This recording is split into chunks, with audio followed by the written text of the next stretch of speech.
right to the solution.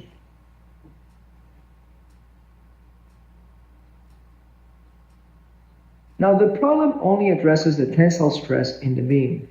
Now this should give you a clue that shear is not what you're designing for. And this problem could be modified to also require you to determine the shear or the deflection on the beam. So going through the solution.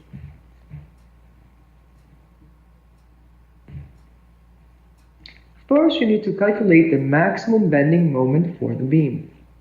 So we have for a simply supported beam that the maximum bending moment is going to be equal to the uniformly distributed load times the length where the load is being distributed, elevated to the square, over 8. And that's 20 kilonewtons per meter.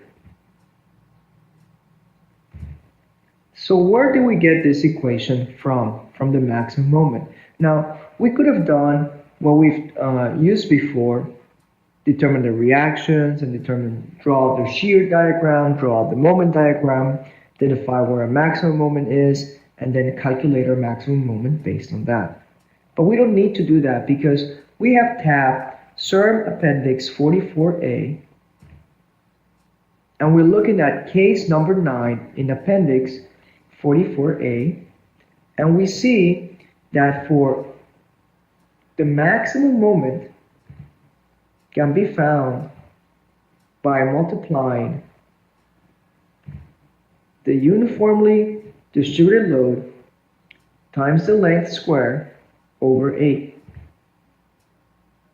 W all square L square over 8. See how simple that is. Really quickly we can identify our maximum moment.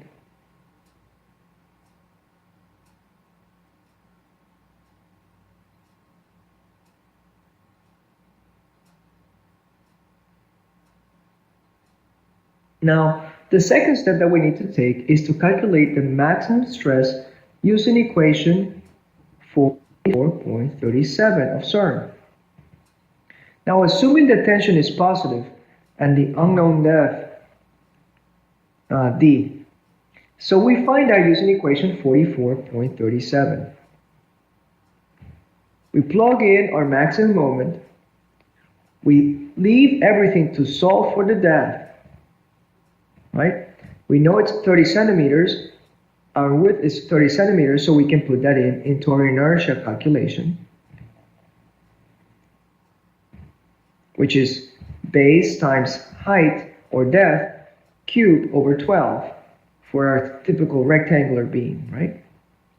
And then we did put this in so that our maximum stress using equation 44.37 is going to be 1600 kilonewtons per square meter.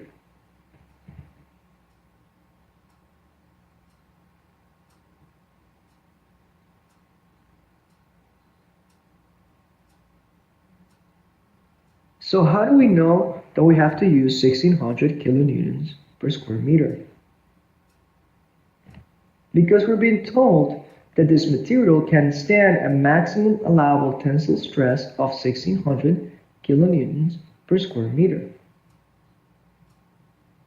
And we're being told that the material can withstand this maximum allowable tensile stress. So that's the maximum allowable tensile stress. How do I know I need to take the material to its maximum allowable? Why can it be something below 1600 kilonewtons per square meter?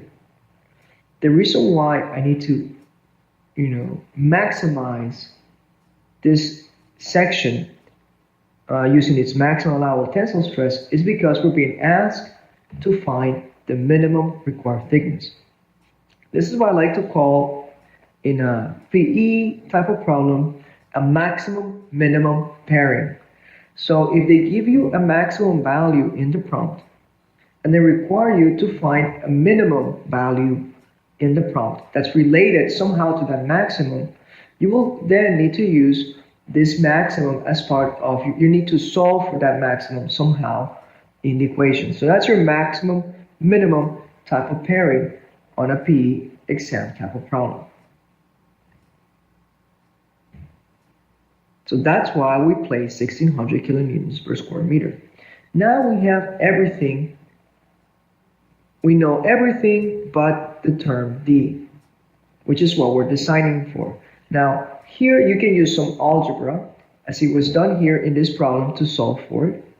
Or you can do what it is my preference, my personal preference, is to use what I like to call plug and play. You can plug each one of these values as D until right here, right? You can plug in each one of these values as D until you get a value that's very close to 1600 kilonewtons per square meter. And then you'll know that is the D value that you need to use. That is the answer that you need to use for the problem. See, that is one key thing that sometimes is overlooked, that in a PE exam problem, your options for solutions are also part of the data that is given to you.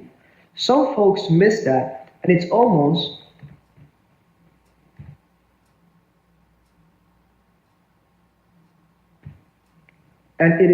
like this part of the problem doesn't exist. Now, there's nothing wrong by taking the data points here, because guess what? One of those answers is the correct one. So there's nothing wrong of using these answers as part of your calculations to see if you can evaluate which one of these is the correct one. So there's nothing wrong in doing that. So that's my preference. I will grab each one of those 4 different values, plug them in, and see which one gets me to 1600 kilonewtons per square meter. Now, if you prefer to use algebra and then solve for D, you may as well go ahead and do that, and you are good to go as well. So the answer is 50 centimeters or half a meter. The answer is C.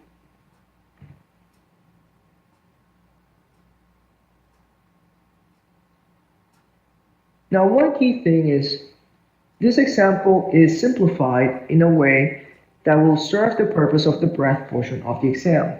For the depth portion of the exam, you can have an example similar to this, but may require you to design for a specific material or require you to have some additional knowledge on the type of material that needs to be solved for this type of problem, so you can get it in the exam.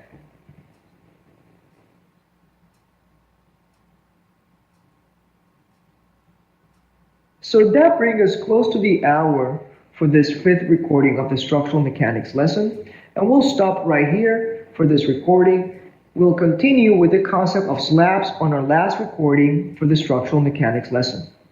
So with that,